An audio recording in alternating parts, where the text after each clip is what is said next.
Amen. Alléluia. Il y a des choses que Dieu veut faire dans ta vie qui ne sont pas manifestes, qui ne frappent pas aux yeux. Il y a des choses que Dieu veut faire dans le secret avec toi. Le règne de Dieu, la bénédiction de ta vie ne se manifeste pas lorsque tu es en public. Elle commence lorsque tu es seul. Elle commence dans ta famille, dans les personnes avec les personnes qui te sont proches.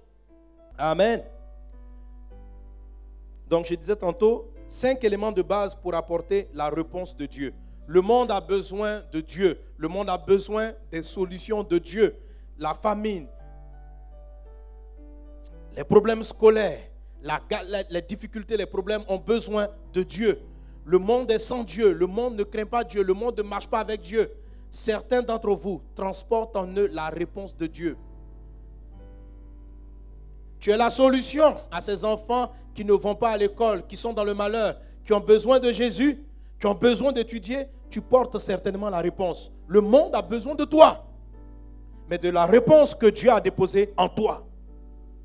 Chaque fois que quelqu'un crie dans le monde, la solution de Dieu, c'est toujours une personne. Et toi, mon ami, tu es la réponse de Dieu à un besoin dans ce monde.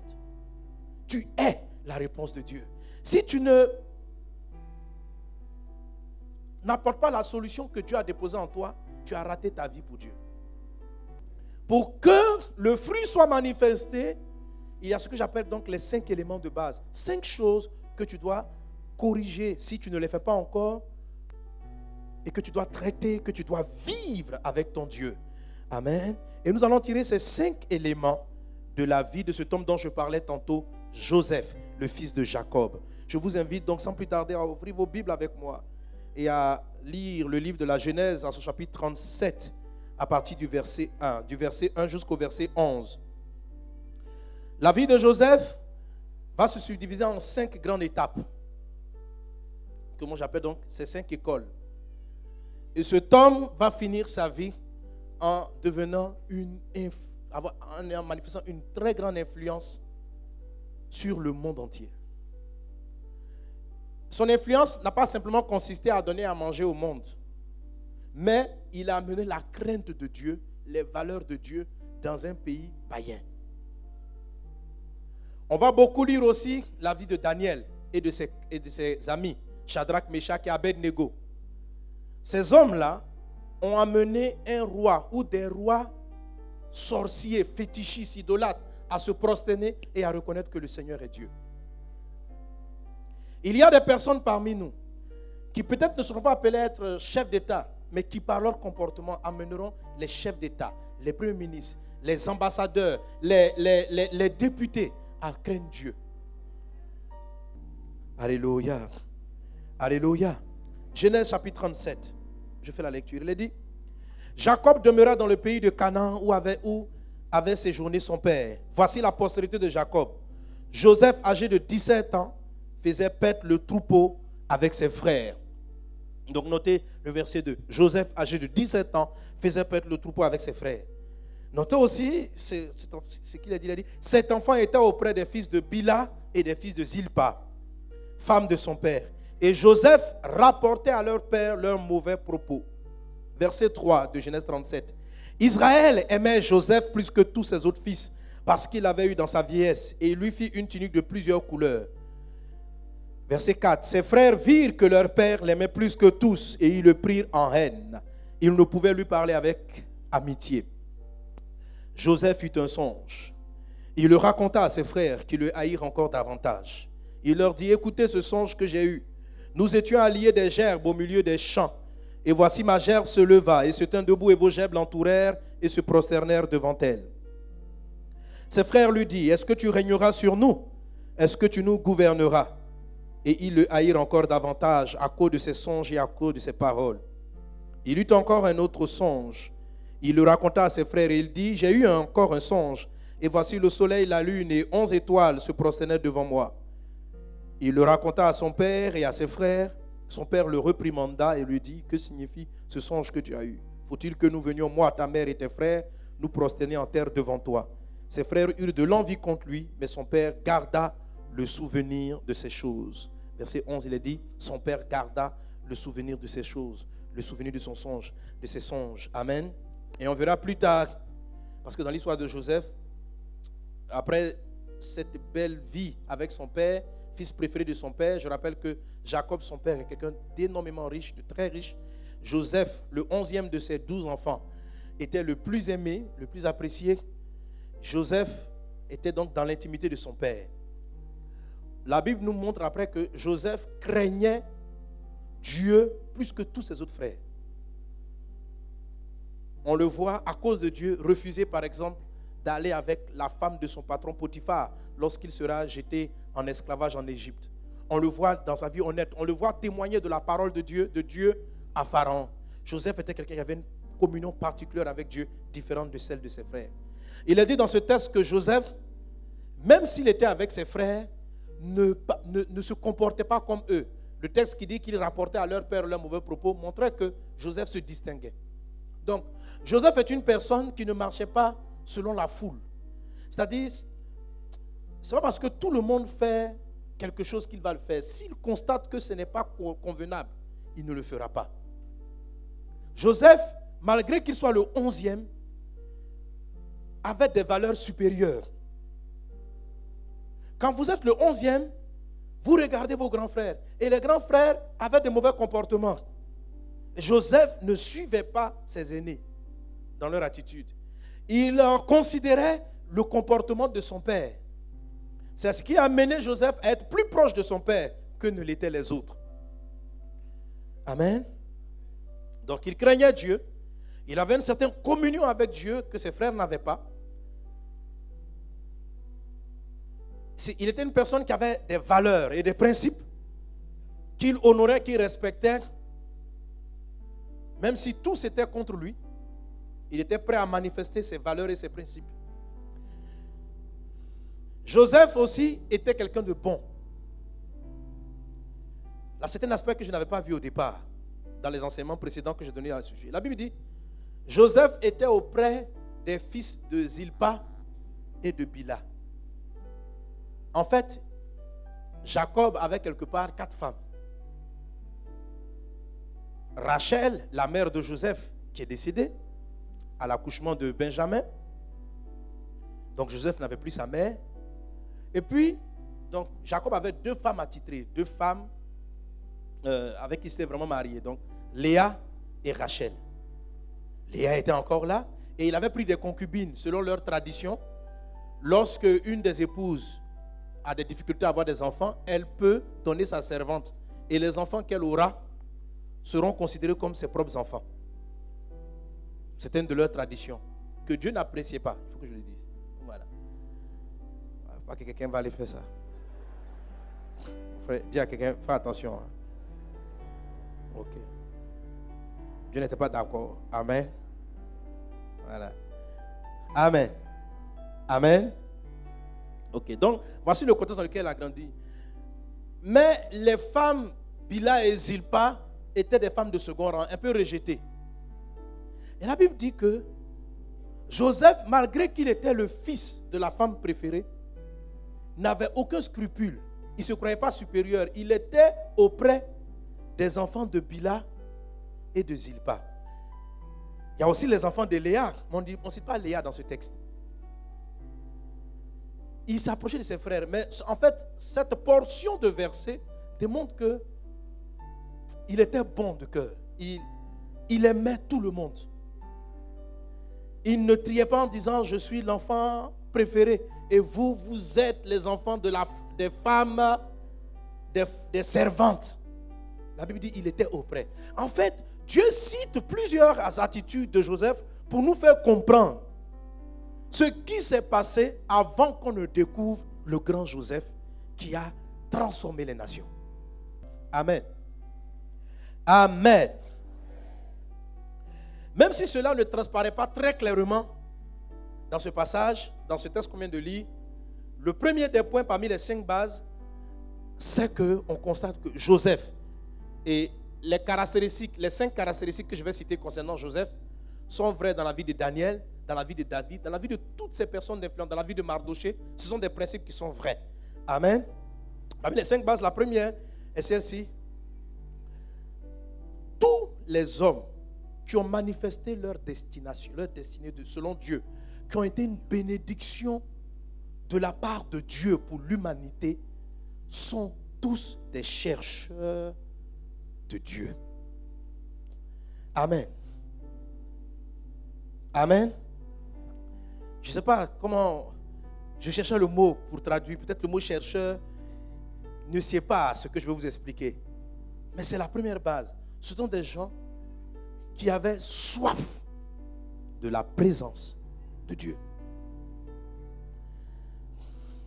Écoutez mes amis, dans le monde, il y a beaucoup de manières de régner. Il y a beaucoup de gens de lions. Mais il y a les lions de Dieu. Dieu regarde Jésus et dit le lion de la tribu de Juda. Il y a des règnes diaboliques.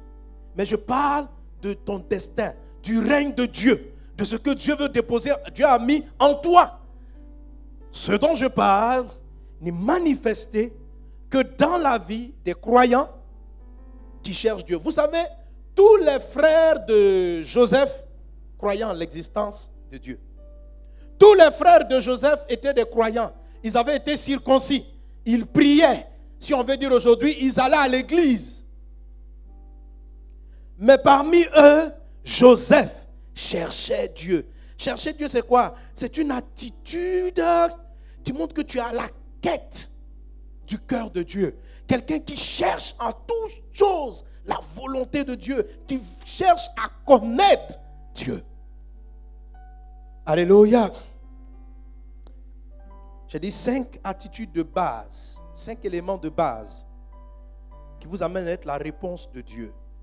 Alléluia. Alors le premier point, la première attitude, je vais chercher Dieu. Soyez des chercheurs de sa présence. Proverbe chapitre 25, verset 2 dit ceci. La gloire de Dieu, c'est de cacher les choses. La gloire des rois, c'est de sonder les choses. Est-ce qu'on peut le dire ensemble? 1, 2, 3. De Dieu et... Amen, amen, amen, amen. Voilà un texte très puissant que Proverbe donne. Il dit ceci, que Dieu est glorifié parce qu'il y a des choses qu'il cache. Autrement dit, des mystères ou des questions que Dieu volontairement reste irrésolues. Dieu cache des choses. Vous allez confronter dans votre vie à des difficultés que les hommes autour, pour lesquelles les hommes autour de vous n'ont pas de solution.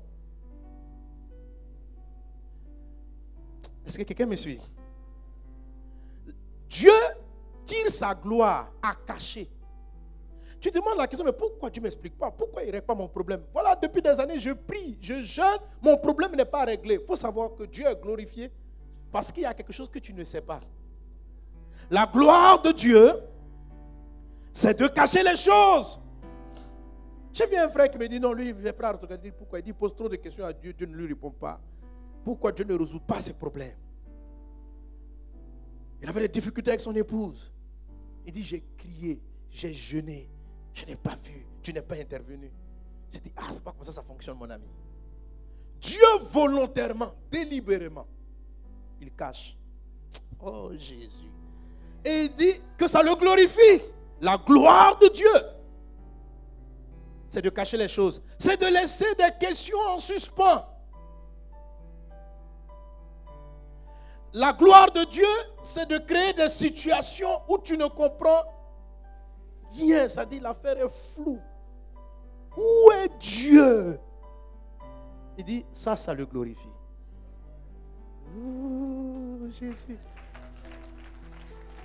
Donne un bon amen à Jésus. Amen. Donc la gloire de Dieu, c'est de cacher les choses. Maintenant, la gloire des rois. Tu es un roi. Dis à un voisin, je suis un roi. Si tu es une reine, tu dis je suis une reine. Ok? Maintenant, ce que le texte dit, c'est que ce qui t'amène à régner, dans tous les sens que je viens d'expliquer, c'est le fait que tu recherches à résoudre les choses que Dieu a cachées. La gloire de Dieu, c'est de cacher les choses. La gloire des rois, c'est de chercher les choses qu'il a cachées. Un homme rentre dans son règne, ou bien une femme rentre dans son règne, quelqu'un commence à déployer son vrai potentiel lorsqu'il cherche à régler les mystères de sa vie, ou les incompréhensions de sa vie, ou les injustices dans sa vie. Dieu va laisser dans votre vie un certain nombre de questions irrésolues. Dieu va laisser dans votre vie des problèmes que personne n'arrive à régler. Ces problèmes-là sont justement ce qui doit vous amener à déployer qui vous êtes. Amen. Tu grandis avec un enfant qui est toujours malade, pendant que tous les autres sont bien portants. Tu as une mère avec un enfant malade. C'est un problème. Dieu ne l'a pas envoyé. Mais tu te dis, pourquoi Dieu a permis ça? Pourquoi Dieu a permis que mon mari soit malade? Pourquoi Dieu a permis qu'on perde le travail? Pourquoi? Qu'est-ce que j'ai fait? Ce sont des mystères. Dieu cache quelque chose. Mais les chrétiens, Seigneur, lorsqu'on t'invoque, tu protèges la famille. Pourquoi dans cette situation, ma famille n'a-t-elle pas été protégée? Dieu a caché quelque chose. Tu marches avec Dieu et ce problème te semble anormal. Et c'est ce que Proverbe 25 dit. Dieu a caché quelque chose. Tu vas parler au pasteur, il ne te donne pas la réponse. Tu abordes tes amis, tu ne trouves pas la réponse. Et même s'ils ont vécu une situation similaire, leur réponse ne te sied pas. En fait, ta gloire n'est pas loin. La gloire de Dieu, c'est de cacher les choses. La gloire du roi que tu es. Ça veut dire ce qui va glorifier. Glorifier, c'est manifester. Glorifier, c'est prendre ce qui est caché et puis l'amener à la surface. C'est ça, glorifier. Glorifier une chose, c'est la rendre brillante. Donc, Dieu a fait de toi une reine, mais c'est caché. La gloire de la reine, la gloire du roi, c'est de chercher ce que Dieu a caché. Donc, si je cherche à comprendre pourquoi mon enfant est toujours malade et comment est-ce qu'il va être guéri, comment mon mari va trouver vraiment le travail, quand je cherche ce qui me tracasse, quand je cours auprès de Dieu pour la résolution de ce problème, je me construis moi-même. Et je commence progressivement à faire briller le règne qui est en moi. La gloire de Dieu, c'est de cacher les choses. La gloire des rois, c'est de sonder, c'est de chercher les choses. Amen, amen, amen. Quelqu'un donne un bon à la parole du Seigneur. Alléluia. Même Jésus-Christ, pour pouvoir être puissamment utilisé, Daniel, pour avoir l'interprétation des songes, et toutes ces personnes avaient pour habitude de chercher Dieu. C'est la raison pour laquelle on prie beaucoup. La prière, vous savez, j'aurais pu, dans l'enseignement sur les 4 écoles de Joseph, je vais plutôt faire ressortir leur vie de prière. Mais en fait, Dieu m'a parlé, il y a beaucoup de gens qui prient beaucoup, mais en fait, ils ne cherchent pas Dieu. Tu pries, mais ils ne cherchent pas Dieu. Chercher Dieu, c'est une soif. Prier, ça peut être une... En fait, chercher Dieu, il y a la prière, c'est de la prière. Mais c'est une prière de soif, c'est une prière de quête. C'est une prière qui attend quelque chose. C'est une prière qui cherche une réponse. Oh, il y a des fois, on prie pour l'exercice de la prière. 4 heures, prions mon frère. Quels sont les sujets sur la terre? Oui. Au nom de Jésus, je me prie, je prie, je prie. Mais tu ne cherches pas. Quelqu'un qui cherche, il ne crie pas beaucoup. Il est calme. Quelqu'un qui cherche, il est attentif. Il peut passer la nuit. Il ne calcule pas les heures de prière. Il est là dans la présence. Ah, mais pourquoi mon foyer est si compliqué, mon Dieu? Pourquoi? Les chercheurs de Dieu, ils aiment ce mot-là. Pourquoi? Pas parce qu'ils veulent se plaindre, mais parce qu'ils veulent comprendre. Parce qu'ils veulent apporter la solution. Ils comprennent que, en fait, est-ce que quelqu'un est avec moi? Il y a une différence entre les prieurs et les chercheurs. Ce n'est pas pareil. Le chercheur va chercher le mécanisme de résolution du problème. Le prieur veut simplement que la chose soit réglée. Ce n'est pas trop pareil. Vous savez, Matthieu chapitre 7, verset 7, on connaît ce passage, j'aime à le citer. Matthieu 7, 7 dit quoi? Demandez, l'on vous donnera. Virgule. Après on dit quoi? Cherchez-vous Et puis après, frappez en vous.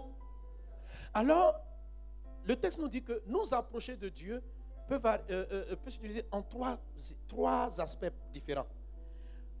Il y a des choses qu'on demande à Dieu. Donc, demandez et vous recevrez. Il y a des choses qu'on demande. Seigneur, donne-moi de l'argent et puis il te donne. Mais il y a une virgule. Et la phrase continue en disant, cherchez, vous trouverez. Ça veut dire quoi? Qu'il y a des choses qu'on obtient de Dieu par la recherche, pas par la demande. C'est-à-dire, si tu demandes, ça ne vient pas. Il faut chercher. Quand tu lis ce texte, prends-le dans son entièreté. Les gens lisent, demandez, l'on vous donnera, cherchez, vous trouverez, frappez. Mais ils prononcent chercher sans réfléchir à ce que ça signifie. On cherche une chose parce qu'on ne sait pas où elle se trouve. Pourquoi le Seigneur demande de chercher, vous trouver, chercher pour trouver? Tout simplement pour signifier qu'il y a des choses dans votre vie qui ne vont pas s'obtenir simplement parce que vous avez dit, Seigneur, donne-moi de l'argent. Il a besoin que vous cherchiez comment on résout ce type de problème. Parce que quand vous allez trouver la solution à ce type de problème, en même temps, vous saurez comment répondre aux problèmes des personnes que vous serez appelés à aider. Je ne sais pas si vous comprenez de quoi je parle.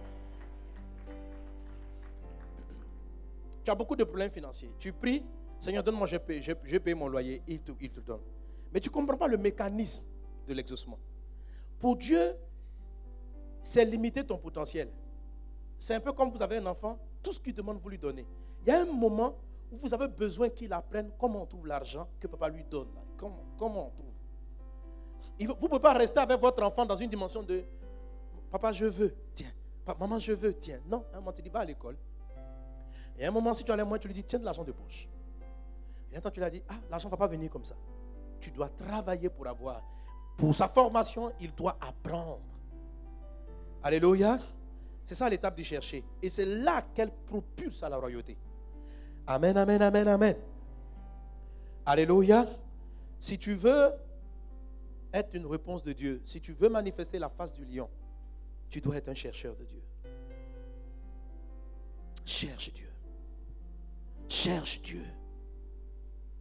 Prends le temps de le chercher. Prends le temps de l'invoquer. Prends le temps de crier à lui. Prends le temps de chercher à comprendre, de lui poser. Demande-lui. On dit demander, l'on vous donnera. Fais-lui tes demandes. Si ta demande tarde à être exaucée, rentre dans la quête, rentre dans la recherche. Comment ça poser? Mais pourquoi tu ne travailles pas depuis là? Qu'est-ce qui se passe, Seigneur? Amen. Et là, le Seigneur va se révéler à toi. Alléluia. Alléluia. Chercher Dieu, c'est chercher à avoir avec soi la présence de Dieu constamment. Amen. Donc chercher Dieu, c'est chercher à avoir les réponses de Dieu. Et c'est ce que tu dois faire si tu veux rentrer dans ton règne. Les questions, les problèmes que Dieu a laissés en suspens sans réponse dans ta vie, malgré tes demandes, malgré tes jeûnes et tes prières qui ne sont pas arrivés à trouver de solution, doivent être réglés dans la quête. Et là, quand on dit, le texte dit cherchez, vous trouverez. Ça veut dire que vous ne savez même pas quand vous allez trouver. C'est au futur. Vous trouverez. Ce qui est sûr, tu vas trouver. Mais quand? On ne sait pas.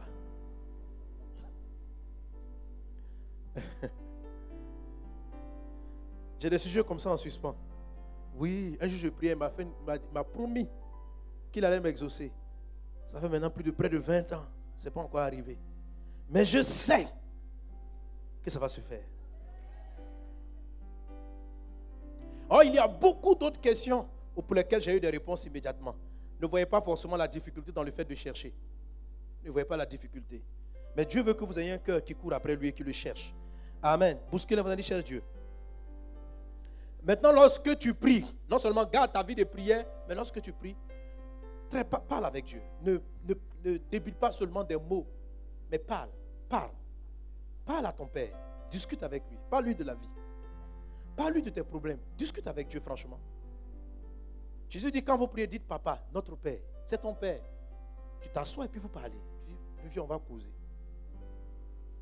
Je ne comprends pas cette histoire-là. Pourquoi tu fais ça? Pourquoi tu as permis ça dans ma vie? Puis vous parlez. Pourquoi je ne m'en sors pas? Pourquoi je ne m'en sors pas? Pourquoi? Vous parlez. Et il va te répondre. Alléluia. Alléluia. La deuxième chose que tu dois faire, toujours dans le fait de chercher, c'est chercher sa présence. Réellement sa présence. Dans le livre d'Exode chapitre 33, on va terminer. Exode chapitre 33, il est dit, L'Éternel, 33 verset 1. L'Éternel dit à Moïse, va, pars d'ici, toi et le peuple que tu as fait sortir du pays d'Égypte, monte vers le pays que j'ai juré de donner à Abraham, à Isaac et à Jacob, en disant, je le donnerai à ta postérité. J'enverrai devant toi un ange, je sacherai les Cananéens, les Amoréens, les Héthiens, les Phéréziens, les Éviens, les Jébusiens. Monte vers ce pays où coule le lait et le miel, mais je ne monterai point au milieu de toi, de peur que tu ne te consumes en chemin, car tu es un peuple au cou raide ou au cou roide. Verset 12, il est dit, Moïse dit à l'Éternel, voici, tu me dis, fais monter ce peuple, et tu ne me fais pas connaître qui tu enverras avec moi. Cependant, tu as dit, je te connais par ton nom, et tu as trouvé grâce à mes yeux. Verset 13. Maintenant, si j'ai trouvé grâce à tes yeux, fais-moi connaître tes voies. Alors je te connaîtrai, et je trouverai encore grâce à tes yeux. Considère que cette nation est ton peuple. L'Éternel répondit, je marcherai moi-même avec toi, et je te donnerai du repos. Amen. Je lis rapidement, peut-être que vous n'avez pas bien saisi. Israël avait péché en faisant le veau d'or. Moïse s'approche de Dieu et Dieu lui dit, je pardonne au peuple, mais moi-même Dieu, je ne serai plus au milieu de vous. Je vais envoyer mon ange qui va vous donner la terre promise. C'est ce que le texte dit. J'envoie mon ange qui va vous donner de conquérir la terre promise. Lorsque Moïse a entendu ça, il est monté devant Dieu pour dire qu'il n'est pas d'accord. Le but de Moïse, ce n'était pas parce que Israël était sorti du désert, de l'Égypte, pour aller posséder Canaan. Exode 33, à partir du verset 1, dit que Dieu dit, je vais vous donner Canaan. Mais ce n'est pas moi-même Dieu qui sera au milieu de vous, c'est un ange qui va faire le travail. Moïse dit, on ne peut pas partir si c'est un ange. Non, on ne veut pas un ange. On veut toi-même Dieu. Alléluia. Chercher Dieu, c'est chercher la présence de Dieu. Ce n'est pas simplement chercher les résultats, mais c'est chercher à ce que Dieu soit là dans tout ce que vous faites. C'est pourquoi on était conduit en disant, le chant qui introduit mon message, c'est Emmanuel, Dieu au milieu de nous. Vous savez, ceux qui amènent Dieu à régner dans leur vie, le règne de Dieu, sont des personnes qui cherchent à faire les choses avec la présence de Dieu. Vous savez, Dieu peut vous envoyer un ange et il peut être là lui-même. Généralement, en termes de résultats, vous allez obtenir les mêmes choses. Mais les chercheurs de Dieu ne veulent pas les anges. Ils veulent Dieu. Alléluia. Et vous savez, le mot ange, ça veut dire aussi des serviteurs de Dieu.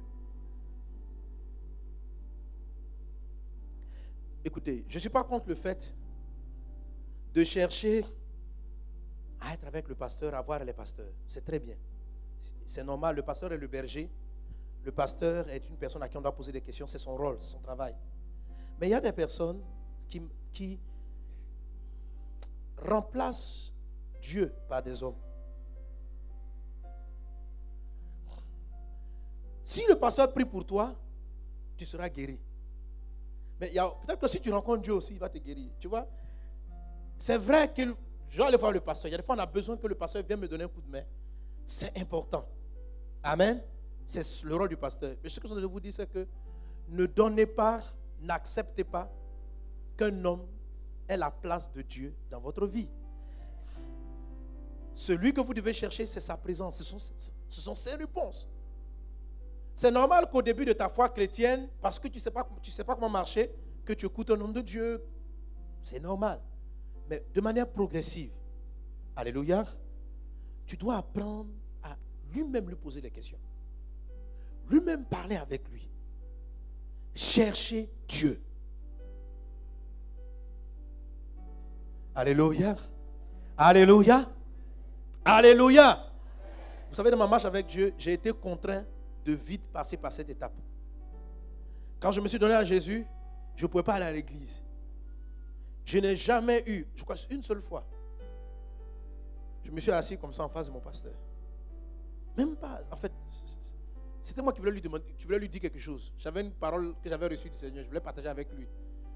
C'est la seule fois, comme ça je me suis assis. Je n'ai jamais eu l'occasion.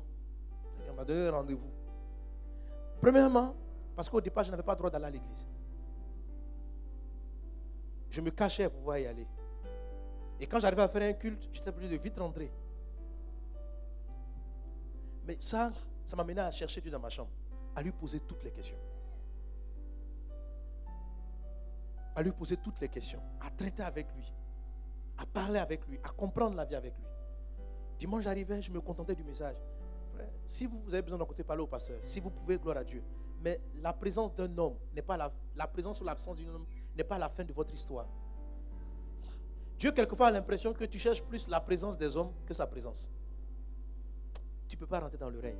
La face du lion se manifeste dans la vie de ceux qui ont cette audace-là de chercher Dieu lui-même. Pas les anges. Et les anges sont les envoyés de Dieu. C'est bien. On va venir au culte, on va entendre. Je ne dis pas de ne pas venir à l'église. Venez au culte, c'est très important. Il y en a qui vont dire non, pasteur a expliqué. On va aller chercher Dieu à la maison. Non, non, non.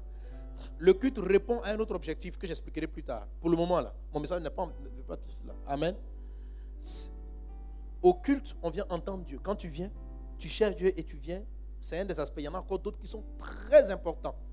Tu ne peux pas rentrer dans ton destin si tu refuses de vivre dans une communauté.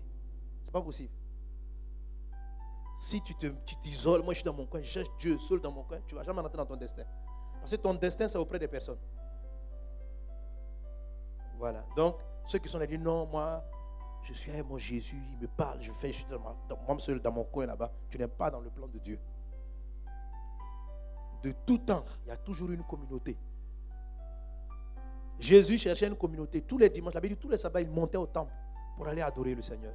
Tous les apôtres le faisaient. Chaque sabbat, ils montaient dans la présence de Dieu. Ceux qui restent dimanche, qui s'isolent dans leur maison pour dire, vont chercher Dieu. Tu as d'autres jours. Mais le jour du Seigneur, on se réunit ensemble pour célébrer son nom. Tous ceux qui l'adorent. Ne joue pas avec le culte. Ce n'est pas pareil. Amen. Mais dans ta vie de tous les jours, cherche Dieu. Pose-lui des questions. Si tu as la faveur de parler avec le pasteur, de lui poser, tu peux trouver dans sa bouche la réponse de Dieu.